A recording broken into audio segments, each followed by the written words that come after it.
Well, welcome back. This is Snipped Global with Blake Hernandez Chris Phillips. and this is take two for more reasons than you realize, but this is our second go and yeah, we're gonna get into I guess picking up where we left off. Where we left off was the month of September. Uh a lot of big end of the year type things happen in September, one of which is Hershey Groom Expo, which is a Barkley production show. And it is considered our end of the year show. Technically, through time, they have acquired other shows, so now it isn't. But we still do like our end of the year awards, our awards banquet. There's a lot of fun contests there, and it's just a big show overall. We have over 6,000 groomers show up, and it is just a grooming show. So it is not like a pet expo. It isn't anything else other than dog grooming, which is kind of insane. There are so many vendors. I don't even know the number, but we have the entire trade show floor filled. There's like the hallway that is filled with vendors. There are more hallways, top floor, bottom floor, filled with vendors. And there are even some vendors that have rented out special rooms in the hotel lodge, because it is massive. I don't even know if you could see all the vendors if you tried. It's crazy. And we had just an amazing show. I mean, I am a certifier for the American Kennel Club, but I also judge at these shows. I speak at these shows. I work for Foxy Roxy Supply Company, and they work booths and rent, booth space and do that at the shows. So I am like so busy the whole time. Like I get there Wednesday, I'm setting up Thursday, I'm teaching, I'm running around like crazy. But it was all worth it. The booth did really great. We had lots of people certify. So I was very happy with Hershey. And that led us into Groomania, which is held in Belgium. And it actually, people don't realize that Groomania is an every year show, but the world's team competition is not. So the world's team competition happens separately from Groomania. It is a second show, and that second show is just for the team events, and so that only happens every 2 years, not every year. So that is what we just had. People work very hard in their countries following their country contest rules and groom team standards in order to represent their country at Groomania every 2 years, or sorry, at the world's team competition every 2 years. And yeah, it's an exciting time for everyone. I really wanted to go this year, but I work every weekend and I needed to take a weekend off to do something fun. I went to a gymnastics show and saw Simone Biles. That was great. But yeah, I didn't get to go to Groomania, but you had a more personal experience with Groomania, even though you were on Australia Because my wife got to represent Australia. So my wife actually went over to Brussels to represent Australia on Groom Team. And they came fifth, which is the equal best result Australia's ever had. So they were wrapped. Yeah. And she was really excited, not just from coming fifth, but I mean the feedback that she had from a lot. Like as she said, she had the whole American team come up and like congratulate her on her Westie groom, and she was so excited, proud, just basically everything, I think. Yeah, it's everything that you want. You work really hard, and then it's other people you respect acknowledging that work, and it's a big deal. And I was super happy to see Australia do well. Obviously, see Shayla do well, and her Westie was awesome. I loved the Westie. Uh, T did just a crazy makeover on that poodle. That was Yeah. very awesome to see. Yeah. That was actually probably, and I've judged T and I've seen her work, and she does put out really good work. But that was some of my favorite work I've seen of hers. I think it was some of her best work on that makeover. So I was happy to see the Australia team get recognized for the work that they've done.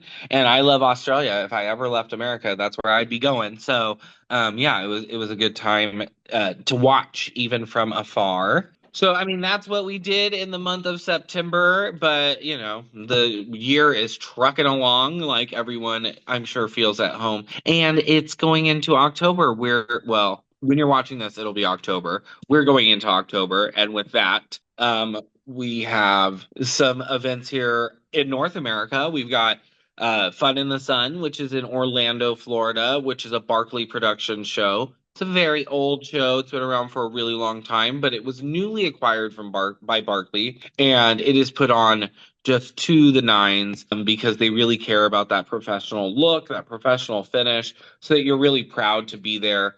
But it's going to be in a new venue this year, so I can't completely co-sign it. No, I'm just kidding. Barkley does a great job, but I haven't been to the new venue. They finally closed down the last one, and it was nice.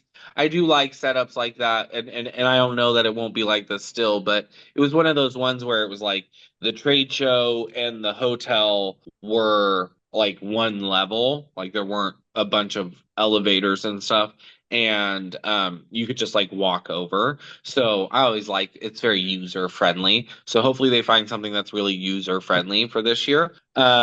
And or they did. I'm sure they already found it, of course. But then we have Ottawa, Ontario, which is at the end of this month, or well, the month of October. And that's a Canadian show. Of course, it's in that little chunk of Canada where everyone lives. That's pretty America adjacent. It's like just above all of those Great Lakes. And I've been to that show before, so that's a newer show. This is just its second year, but I went last year, and I'm super excited to see it grow. So, yeah, that's actually, to be honest, that's not the only thing on North America.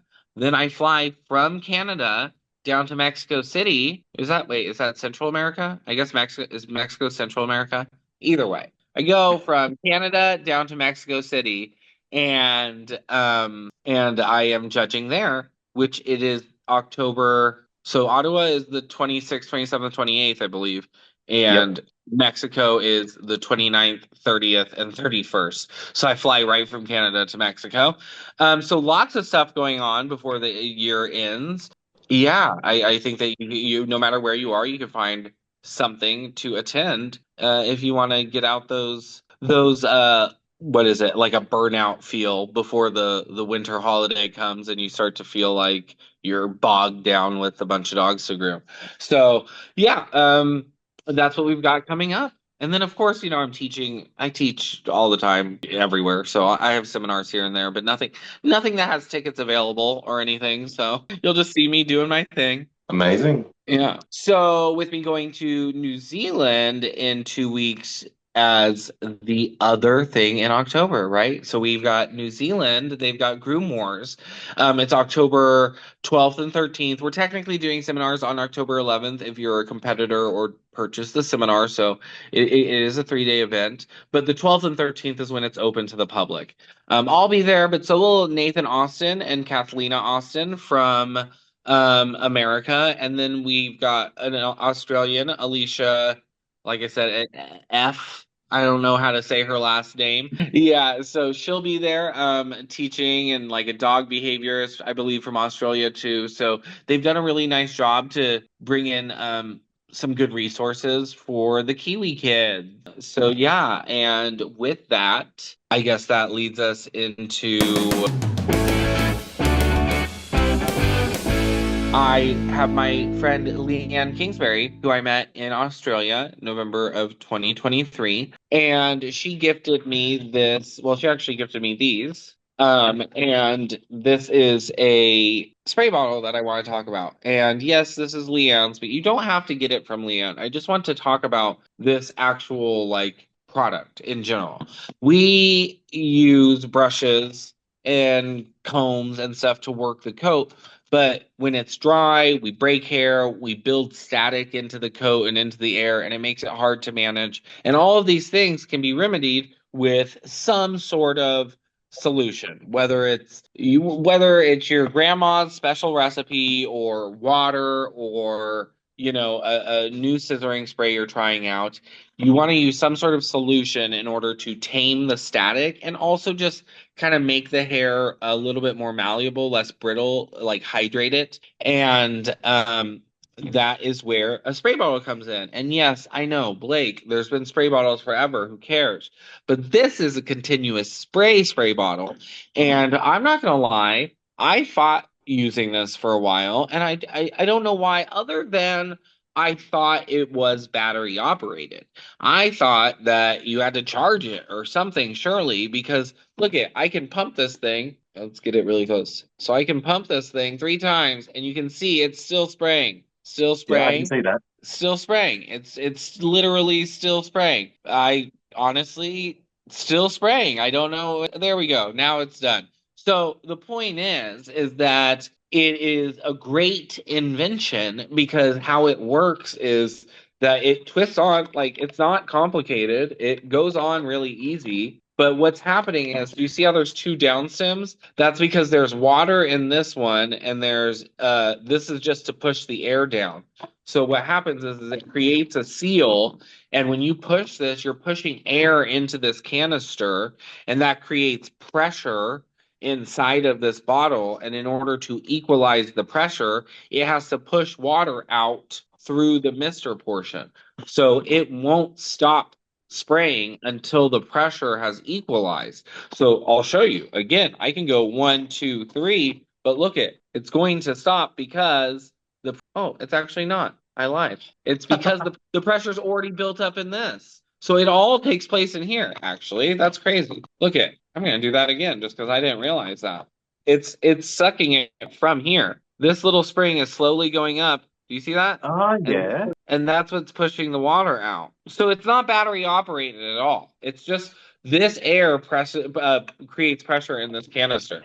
So it's really great. And it'll just spray and spray and spray. And really, that will cut down on your fatigue. And I know that spraying a spray bottle is not like wiping anyone out, but when you groom 8 dogs a day, 5 days a week, and you're trying to do this longer than 5 years, longer than 10 years, own a salon for 20 years, you're going to really wish that you sprayed a spray bottle 1, 2, 3 times and spray down a whole dang dog before you brush it out, rather than 1, 2, 3 pumps just to get one leg brushed out. Now you got to do another leg and one side of the body and the other side of the body and the head and the tail. And now you've done it quite literally 5 times more than you would have done it with this. And that matters. So that's my product fact. You don't have to buy it from Leanne. I'm sure she would appreciate it. She has one that's in blue that I lost. I'm sad. I left it at a shop or something. But this is a gold one, so they're pretty. But you can really find these in a lot of places. I am certain that they came out in the hair salons way before they came out in dog grooming salons. But that is my product recommendation. Love it. Well, going on that, you were talking about spray bottles. Now we're going to get into our tips, tricks, advice from Blake. And honestly, whenever I teach, it's always, and anyone who's ever taught anyone anything knows that you have to start at the basics. And the basics of grooming are bathing, brushing, and drying a dog. And I just find that people have a really hard time choosing the appropriate comb for the appropriate job. That's a real struggle. I think people are a little bit better at choosing brushes, but not perfect. So I'm going to go over how to choose the right brush, what I think about when I'm brushing out dogs, and also the proper usage of those brushes. So for me, I know that everyone loves that Chris Christensen Big G slicker brush, and I'm not going to lie. I love it too, okay?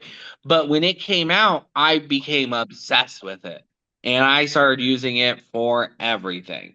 And when I started using it for everything, I noticed that I started to have some shoulder pain. And I've never really had significant pain from grooming because I'm always very good. And I recommend this to you just as a side tip. Whenever I feel something in my back, in my arm, in my hand, in my finger, if I feel something, I stop and I think, have I changed anything? Did I change the tool? Did I change the technique? Did I change anything in my process that would cause this? And so when my shoulder started to hurt, I thought that same thing. Okay, is there something that I'm doing new that is affecting me? And it was that brush. I was using it too much now. I know you know how it's constructed, and I do love it, but it takes absolutely none of the beating for you. So like the back end of the brush is not very absorbing of pressure. The pins aren't very absorbing of pressure, and then that big wooden handle, it doesn't absorb anything. So every time you come into contact with that dog, however you're brushing, it is all getting sent up your arm. None of it is being absorbed by the brush. And I think that is why that brush took such a toll on my shoulder. Um, and they make, I don't have one with me, but they make brushes that even have like a flexible back where it bends a little bit. Artero has some like that. And those ones will really help alleviate that pressure going into your arm. However, those are really more for like brushing out dogs, or sorry, fluffing dogs. I don't find them, you need a firm back in order to brush out tangles. But if you're just fluffing or refreshing a coat, then those are really nice. And that's what I mean is that you can't just use the same brush all the time. Just because you fluff the coat with the Chris Christensen brush does not mean that it needs to be refreshed with the Chris Christensen brush. You can grab your flexible back Artero and let some of that brush absorb what was going into your arm before. So that's what I realized is that I was using that brush too much, and so I stopped. And when I stopped, it made me really look at my tools and say, what tool do I need to choose for the job that I'm trying to get done? So I brought 4 different brushes here. Um, there are 3 are Foxy Roxy. One is from Leanne, just because I do love Leanne, and I'm going to see her next month, so I thought it'd be cute. But we have this brush here, which is one that I use a lot, and it actually is very similar to that Big G Chris Christensen brush because the tines are very long, they're more firm, and they've got that bend in their tine. So if this was a single tine on the brush, right, it could be bent here, it could be bent here, or it could be bent here, even, right? So most of them are going to be bent towards the top or towards the middle. Tines that are bent towards the top are better for brushing out tangles and like brushing out mats. Tines that are bent closer towards the center are better at fluffing and like what's happening is that when it's in the midsection, it holds on to the coat a little bit longer, but it's not as firm of a hold. So it like stretches and the tension is provided longer, whereas when the bend is further down the tine, it more acts like a pick at the very end, kind of picking out the tangle. Whereas that one that's in the midsection is going to just provide tension for the longest amount of time. And heat and tension is what turns a curly hair straight. So that's why the anatomy of the tines really matters. Am I brushing out a dog? Look for something that has a bend towards the end. Am I fluffing out a dog? Look for a brush that has something that's bent towards the middle. But then also, if I have a black dog with coarse hair, a white dog with coarse hair, I'm going to grab this brush. But if I have a cream dog with a liver nose, I'm going to grab this brush. These tines are very similar to each other, but feeling them, this one is much softer than this one.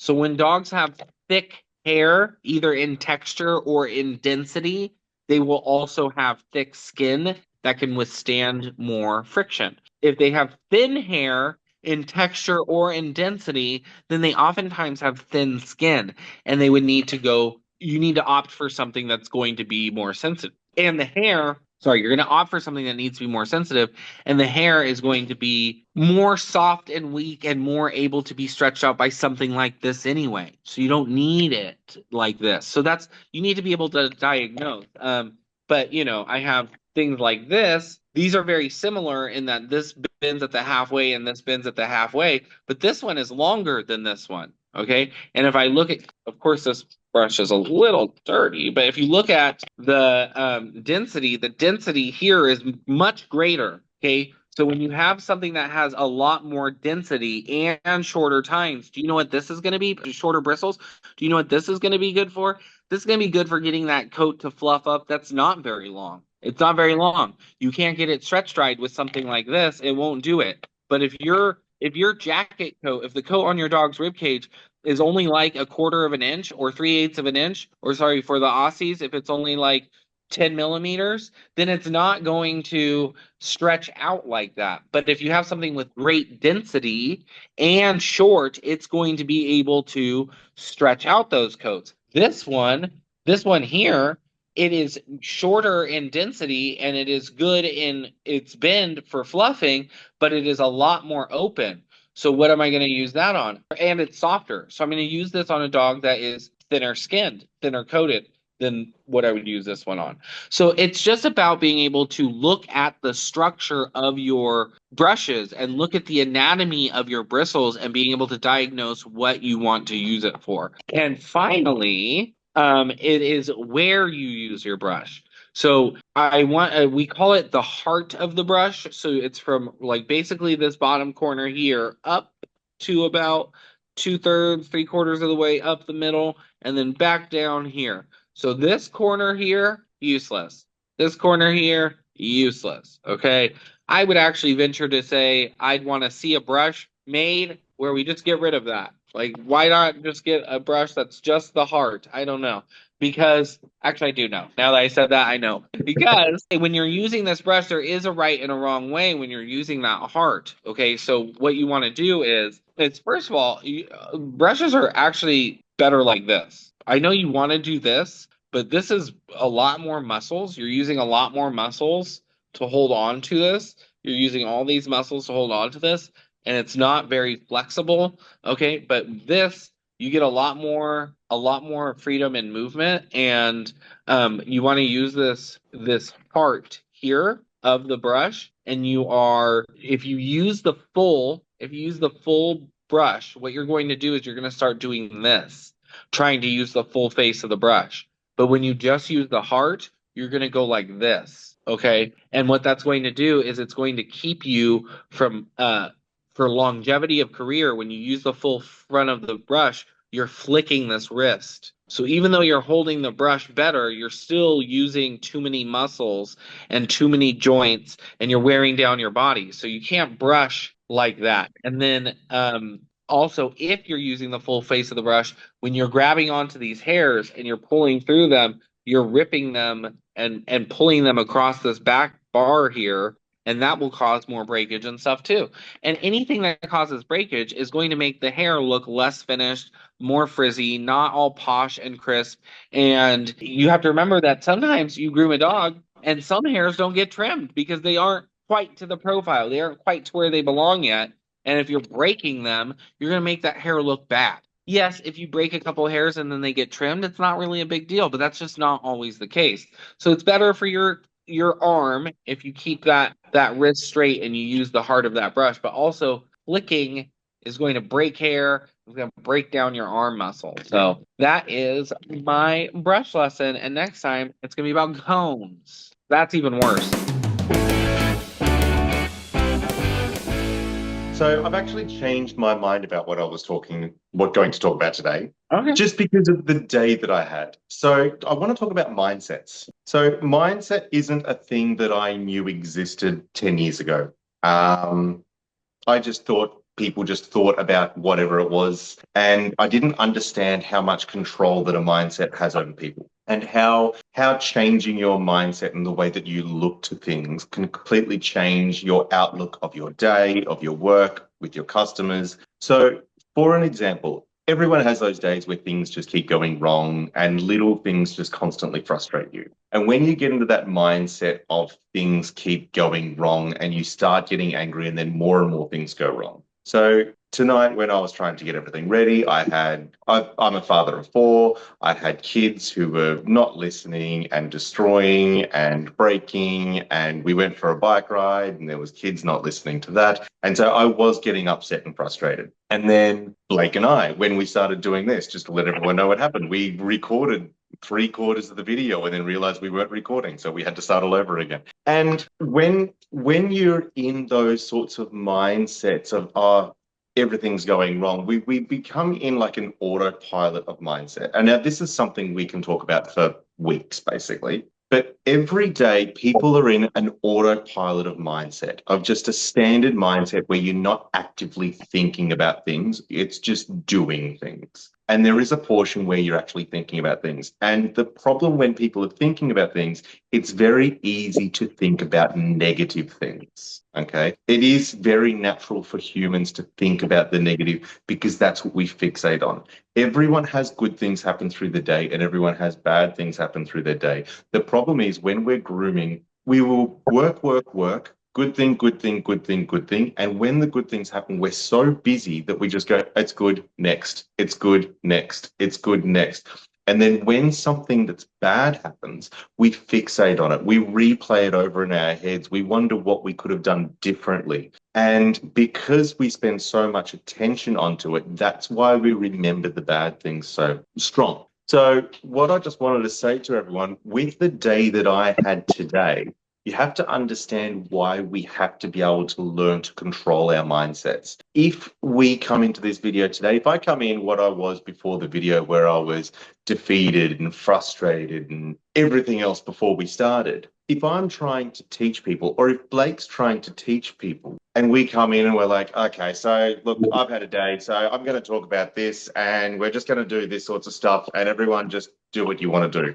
No one's going to be able to listen. So we have to be able to reset ourselves and get back in control of our mindsets. And it's the same with when we're grooming. If you're having a difficult dog, and you've got customers coming in, you need to be able to recenter your mindset. Yes, you might have a difficult dog. I'm not saying no dog's going to be difficult ever again, but you have to be able to put that aside and then be able to still serve the customers.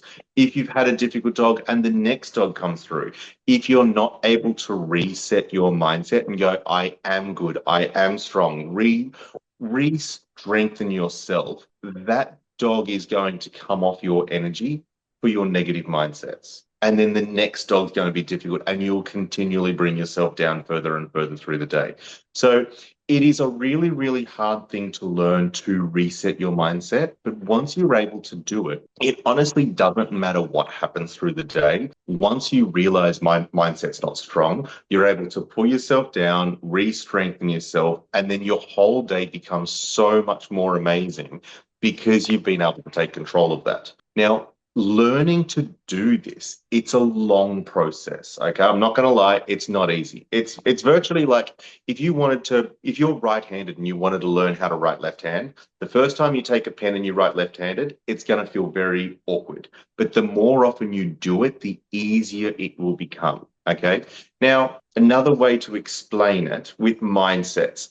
Have you ever driven down a dirt road? Yeah. And you've just got the tire marks and there's grass everywhere and there's grass in the middle of the road. Okay. If you drive down that dirt road and one day you decide, you know what? I'm going to not drive down the dirt road. I'm going to drive off to the grass beside me, about 5 meters off the dirt road.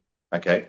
What happens? You start to make a new track. Eventually. The first time you do it, you're going to push the grass over. And if you drive to that side track once, and then next time you drive back on the dirt road, that grass is going to lift back up. And that's the same with our mindset.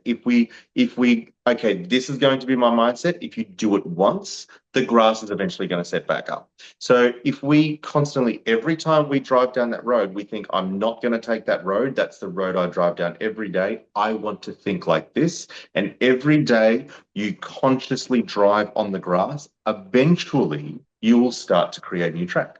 And eventually the grass will start to grow back on the old track. The old track disappears. Now you've got a new mindset. And it's a training. Like your mindset is such a powerful thing to be able to use. And not just with grooming, but with every aspect of our life. Once you start to understand the power behind it, the things that you can actually create with it, and the opportunities that seem to come forward to you because of the change of mindset is amazing. But it's up to us as individuals to see and understand that and then consciously make the decision on, I want to start thinking like this. Yeah, mindset. It's funny that you say that because I love talking about mindsets. It's totally something that you can talk about all the time. forever. And I too, if you talk to me about it 8 years ago, it would just be like this like mythological, like mystical type of thing that I wouldn't know if I believed or not. But there's now when I talk to people about it, there's all sorts of inspirational things like, I love that example that you gave. I've never heard that one before, but there's always things like that that can inspire someone through some beautiful imagery. But I want to bring to people's attention that it is actually factually super practical. So if you're the type of person that, let's say there's two people, okay? Sorry, let's change that. There's three people. They work together. Okay. Becky is type A and Susan is type B. And then we have the other person that has the connections. We don't know it yet, but they do. So the type A person and type B person both are looking for new places. They both need to move for different reasons, but they both need to move. One of them, their sister's moving, they live together, and so they got to find a new place because they're got to go out on their own. The other one, their apartment is remodeling and they're getting kicked out of their unit at the end of the lease. Totally different reasons, but it doesn't really matter because they're different people. And one of the persons goes to work and they say, my sister, she's leaving town, but I'm really excited for her. This job has been going really well, and I think it's time. I think it's time for me to get my own place anyway. This is perfect. This is actually just what I need. I really, this job has been working out great. And I think that, my sister's going to do great. And maybe I'll join her if she has a good time. But if not, it's time for me to get my own place anyway. Do you see how hopeful and positive and what a good mindset that person has?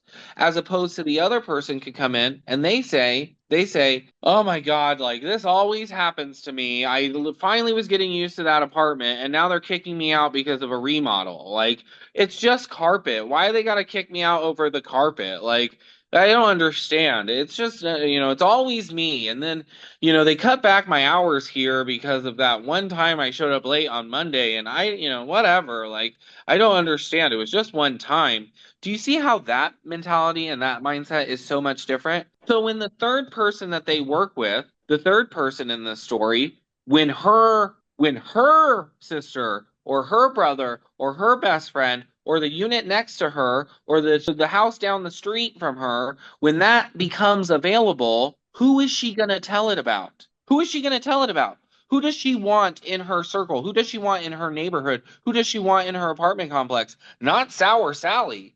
She doesn't want that chick there that's always negative, who says that only bad things happen around her. That does not inspire people to around you to help you. That makes people say, "Oh, well, Sally, she's been she said nothing goes right for her. She's going to be back in her mom's basement. She probably can't afford this place. I'm not even going to tell her about it. The way that she talks, I'm not even going to tell her about it because she's so negative. The mindset's so negative. When your mindset is so positive, it allows people to think about you. So it's not just having a positive mindset here, it is having a positive mindset and telling people about it. Because I find that speaking your positive mindset into existence is how people put you in their thoughts for when those positive things happen. And I know that to be true. This is something that happened to me. Me and my partner, we wanted to move. He just got a new job and he said to everyone at work, man, we really need a new place, but it has to be a house. It has to be in this neighborhood. It has to have a backyard. And his new boss said, oh, my friend is moving out of a place. And it didn't even go to market. We moved right in. And like, it was the best thing ever. And it literally was just because of our mindset. We weren't like scrolling on Craigslist. Bah humbug. We were going, okay, yeah, we need to move. It's going to be great. We need to move. It's going to be great. It has to be just like this. And we spoke it into existence. And it was a great mindset. I have watched mindsets practically help because people practically think about you because you're putting it out there in that kind of state of mind. It definitely does. And the example you were doing about the house is it's exactly right. Think of your customers or people you work with, right? If you're running a team and you're constantly just down on things, right? Oh, I've got to groom dogs. I've got to groom dogs. Oh, like I've got to bring, oh, he's another matted dog. And you're just constantly down like that. Everyone else around you is going to start getting down because of that mindset. So if you're in charge of a large team and all you're doing is complaining, then they're all going to start complaining. If you're in charge of a team and you're positive about it, like, okay, yes, the dog's mattered, but right now they're getting the best care we can. They're going to leave here feeling amazing. Like, if you can turn that exact same situation to a positive rather than a negative, everyone else around you is going to start becoming more positive. And how you were talking about the houses, your customers, if you serve your customers by complaining about other customers, then they're going to want what you say about them when they're gone. If you can serve your customers being positive and energetic, which is exactly the same thing, exactly the same jobs, exactly the same situation, but if you can change your mindset and how you look at everything, those customers are going to leave you feeling amazing. They're going to recommend you more, and they're going to think about you in other situations that you're not even aware of. And that's where new opportunities can come to you. Because, like Blake was saying, if they've got something that comes to them, are they going to pick the person who's negative or upset by everything? Or are they going to want someone who's positive and energetic and such a strong mindset to be part of their life? So Yeah. it's amazing how much of a difference it will actually make in everyone's lives. Yeah, and I do, you wake up and you get to decide how you carry yourself that day. And like why like I said, there's a million inspirational things. One of my favorites that comes to mind is that, if someone stole $10 from you, you wouldn't throw out, the $3,000 you have in your bank because it isn't you but what I'm saying is that if someone ruins 10 seconds of your day, don't let it ruin the rest of your day. That's the wrong mindset. And yeah, that's how I feel about a lot of things. I travel a lot, and when you travel as much as I do, people are always like, Blake, I don't know how you do it. And sometimes I feel that way. But for the most part, it's almost nice for me because so much of my life is like, it has to be this time, it has to be this time, I'm going to do it here, I'm going to do it there. But when I can't be in charge, the airline is going to do what it wants to do. Traffic is what it is. I get to kind of like relieve myself of like, oh, well, it's not my fault. Someone else's fault. And just let it go. Why be upset about it? Being upset about it isn't going to make the airline fix its problem. So like, just it'll be fine. Um, so yeah, good mindset. And of course, we spoke to Jane Gallagher, and she's got a terrific mindset. That's a wonderful woman, and I'm glad to honestly, she's like a sister that's separated by like 50 years of age from me. But I love Jane, and I think this is just a good opportunity to encourage our listeners to engage and say, what is your favorite brush? Did you know about the heart of the brush? What is your favorite mindset, inspiration? And will we be seeing you at any of these events? I mean, we want to hear from you guys, because we want to know what we should be talking about in each episode. If you're not so keen to hear on every single trade show that takes place, let us know. We want to know. But we also want to know about a time where mindset really proved to help you, or a time where you recognize that your mindset was hurting you and you had to change it. I'd love to hear that. Same, yeah. Because we've spoken about what we do with groomers and things, and I do a lot of coaching with groomers. And so many times I've had a groomer that actually had to close up her shops. She was mid-America somewhere. I don't really know exactly now. This is about 6, 8 months ago. And she was so upset that her shop was having to close and she was going back to her house and she was building a salon in her own backyard in the shed. And just talking to her and sort of letting her understand the things that are now going to be gone and the new opportunities that have come from her. She actually went from doing that so negatively, so to the point where she was actually excited by it, and now she's killing it. Yeah. Just the same situation, but just looking at it, instead of looking at it from this angle, she started looking at it from this angle, and it just changed the whole idea of it. Yeah, yeah. And we want to hear we We want to want yeah, we want to see you guys do that. We want to hear about when you did it, and we want you to say it not just for us, not just for engagement, because there's someone out there that's too quiet to speak up and say this is what I'm struggling with right now. I always say that in the world of social media, for every one comment you see, it represents 10 other people that feel that way and think that way and just don't write it out. So if you feel like alone and you feel like maybe no one feels that way, literally writing it into the comment space lets you know that there's at least 10 other people that were hoping that that question would be answered or that that topic would be addressed. So for sure, we want to hear it all. We want you to be able to be a part of the journey of inspiring other groomers around us as well. It's not just us. All of you guys are inspirational doing what we do, and there's a hundred ways to skin a cat. So And not only that, because Blake and I are actually looking at doing interviews. So if you have a great story behind it, I mean, we might actually reach out and then start talking to you about further things if that's something you're interested in. yeah, so that I mean that's a much better segue than I because that is the point. I mean, we know lots of industry people and they're lots of fun to see. Oh, they're going to be on a show. And Jane, obviously, she was also on Pooch Perfect, and so we have our little Pooch Perfect family that you may be seeing a lot of at first.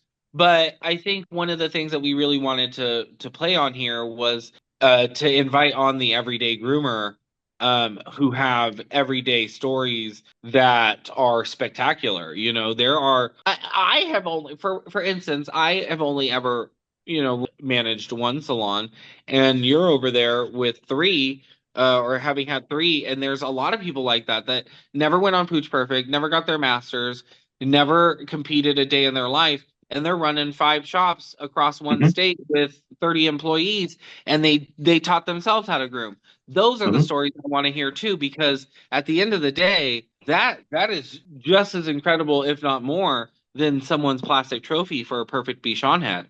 You know what I mean? Yep. No, I love it. And that's exactly right. We want the story. So reach out to us. Even if you don't think your story is amazing, like it might be amazing to somebody else. And that's what Blake was saying before about your comments. Your story could be inspirational to other people and you don't even realize it yet. So we're back. I know you're not back, but I'm back and I'm in different clothes because we had to interview our lovely guest, Jane Gallagher. We had to interview her at a separate time because, as you know, I'd wake up at like 2 o'clock in the morning to do the interview for Australia. So here in American time and on American soil, we're going to go ahead and interview Jane. I want to bring Jane through the episode, though. So we talked about a little bit of what passed since our last episode, and one of those things was Hershey. How was Hershey for you? Oh, Hershey was so excellent. I had amazing time. I did several classes. The attendance was off the charts. And I love doing classes because everybody that attends is just like more, more, more. And that just feeds you to give more, more, more, more. So I like it just an amazing, amazing venue for teaching, absorbing, learning, doing. It's just a great place for groomers. Yeah. Well, what I will say is for years, I've gone to Hershey for years, and I have actually been one of those people. I love Hershey. I like Hershey. I have had a lot of big experiences at Hershey. So like I didn't have anything against Hershey. I just didn't really get the buzz because it was so big and so overwhelming and so much that I felt like I wasn't absorbing anything, like it was a big blur.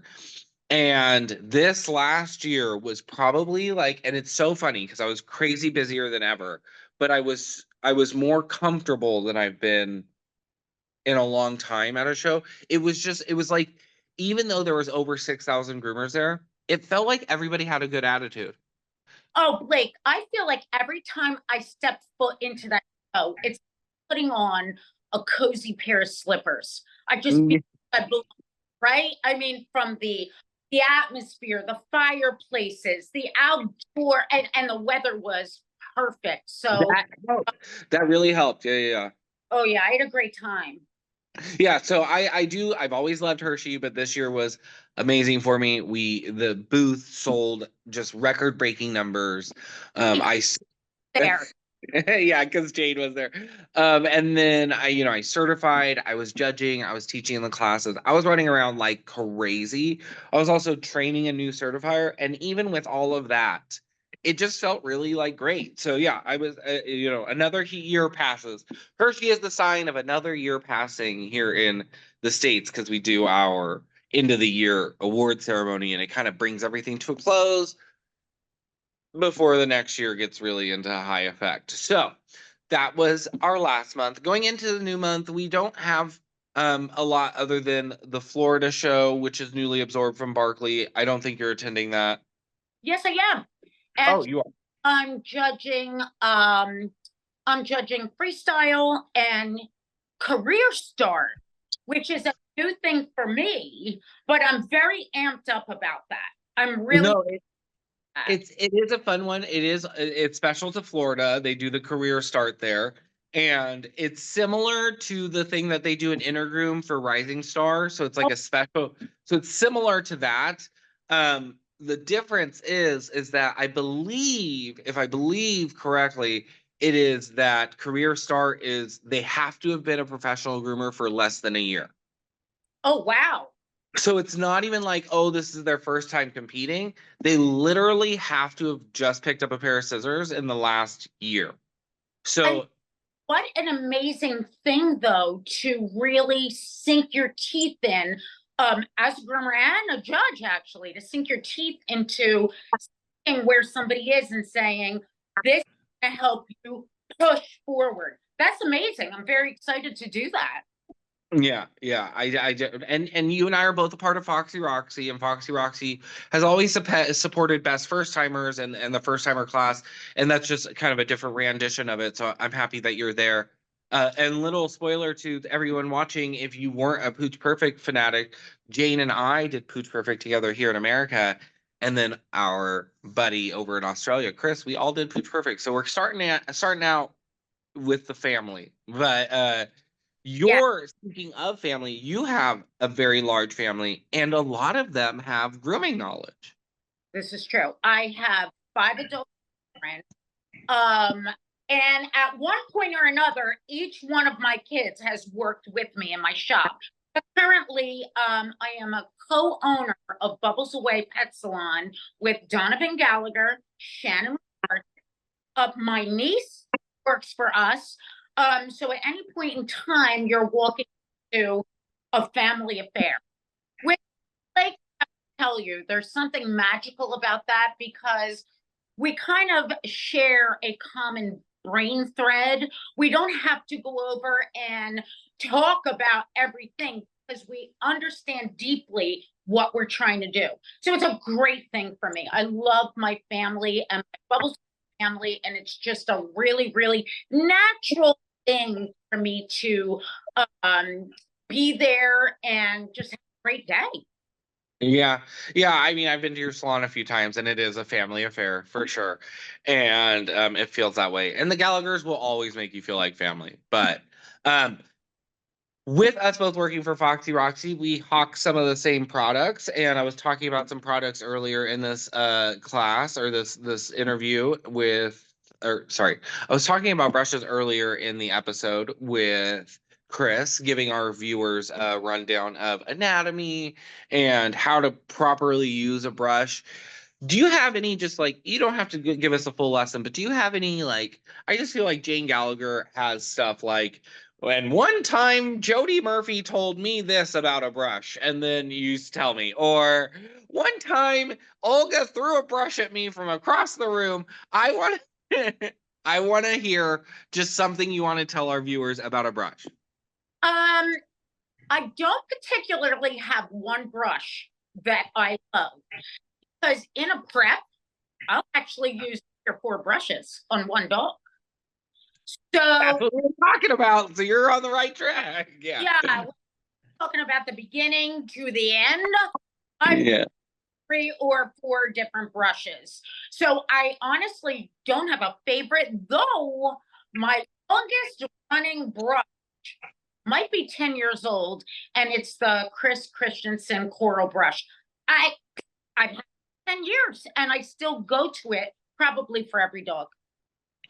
So, you're fine because I said the same thing in terms of using lots of brushes. I think that's maybe a good takeaway for everyone. We didn't prep Jane, and she said the same thing. Chris said that he has a girl that works for him that has been grooming forever, and she actually took a Sharpie and wrote a number one on the back of one brush, a number two behind the other brush, a number three, so that when new people come in, they know, okay, you brush the dog with this one first, and Yeah. then this one second, and then this one third. So yeah, well, I'll usually three brushes, four brushes maybe, but usually three. But the slicker brush from Chris Christensen, that big coral, I like it too. I just find that, and I may have talked about this in the episode, I just find that when I was using it too much, when I always reached for it, I had shoulder issues because that tool doesn't really absorb any of the energy, like any of the force that you put into that dog brushing it out. It all like goes up your arm. And so I find that you have to use it for the reason that you need it and then move on to the next brush. Yeah, yeah. Because ultimately, Blake, I will start out with a flexi brush, especially with like a damp or a wet coat, because I really don't want any like really pulling or tugging. And with that flexi, it's going to move, but I cannot properly stretch dry with a flexi. So when Yeah. I'm sliding in the home, I'll make that adjustment. Well, and that's work. Yeah. Yes. And I also live by something. I taught it to my kids as early as, and it is the way you do anything is the way you do everything. So if you're work cutting, it's going to absolutely affect the end game.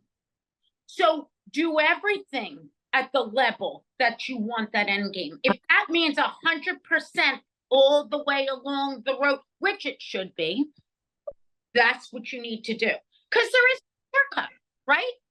And the way you do anything is the way you do everything. I mean, me, my children, my husband, my family, that is our family mantra. No, for sure. Like I always feel like there's moment like when you first start grooming, you may feel like maybe you struggle with puppies. And then maybe like 3 or 4 years down the road, you're grooming a puppy and it's nothing but a lovely experience. And you think, man, I do get to play with puppies all day. And you move on with your day and then you go, wow, that puppy was really easy to do. The puppy wasn't easier to do. It wasn't. It was just another puppy. Your skills and your innate in tune ability to connect with dogs is so much higher than that first year. It's almost inexplicable. I can't. There are things in this industry that only come with time. And it is not a smug thing to put someone down. You could be absolutely amazingly talented and leaps and bounds ahead of where the average is for your time in grooming. But some things just come with longevity. Even if it has nothing to do with your skill and nothing to do with anything in the grooming world, it may just be that trust is also earned with time. Yeah. And so, like, you cannot rush time. Time ticks away at the rate at which it ticks. So you have to just keep to who you are. Keep trucking along because otherwise, you're not going to get that time credit. And I really just think a lot of it goes into time. How much time it rolls down is how much credibility you can really gain and experience. I'm sorry. Also, I recently did an interview where I said, if we operate at such a high frequency that I don't know how many groomers understand. Like you are communicating telepathically with that sixth sense. Like how many times do you dog on the table and I'm like, oh, this dog needs a drink of water, or this dog is has to go out. They didn't tell me that. I just read into it. It's a telepathic communication, and we as groomers are operating up here. We are frequency nonverbal, and it's based on just something that's very intangible, but we know it and we feel it. I'm going to say something before we close out, just so that this doesn't become a 2-hour episode. But Well, yeah, we'll have you back. I just this is I hate telling stories that aren't like super lovely, positive, and nothing bad actually happened. But this morning I woke up and I told you I wanted to push us back 30 minutes. Part of that was because I woke up like grasping for air and like really, really anxious. And I can't remember a time waking up feeling so anxious ever. And I did not know why. And I was like kind of pacing in my bathroom, like thinking like, why do I feel this way? And I get on a flight for New Zealand today. So I thought maybe it's that. Maybe it's just because I'm getting on a flight and I'm worried because I have to be on a plane for 13 hours. Or maybe it's because I'm going to be in another country for 2 weeks and other countries don't have AC like we do. And I'm like a little, so I'm like, maybe I'm having some anxiety. And then it all came back to me. I had a dream last night. I had a dream right before I woke up that one of my dogs passed away, like in my arms. And no, it wasn't like some in tune feeling or whatever. And it wasn't like something that they were telling me. But when you talk about like our emotional frequency being so high with our relationships with our dogs, it just occurred to me that like a normal person would not wake up with the most anxiety that they've ever experienced because they had a dream that their dog passed away.